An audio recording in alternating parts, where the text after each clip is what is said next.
مسلمانوں، تمہاری ہیبت ان لوگوں کے دلوں میں اللہ سے بھی بڑھ کر ہے، یہ اس لیے کہ یہ سمجھ نہیں رکھتے۔ یہ سب جمع ہو کر بھی تم سے نہیں لڑ سکیں گے مگر بستیوں کے قلعوں میں پناہ لے کر یا دیواروں کی اوٹ سے۔ ان کے آپس میں بھی بڑی لڑائی رہتی ہے، تم خیال کرتے ہو کہ یہ اکٹھے ہیں، حالانکہ ان کے دل پھٹے ہوئے ہیں۔ یہ اس لیے کہ یہ بے عقل لوگ ہیں۔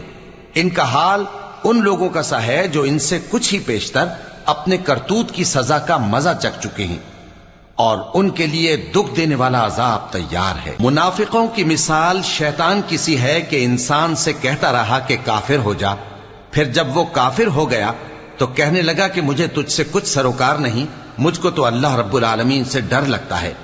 تو دونوں کا انجام یہ ہوا کہ دونوں دوزخ میں جائیں گے، ہمیشہ اس میں رہیں گے، اور بے انصافوں کی یہی سزا ہے۔ اے ایمان والو، اللہ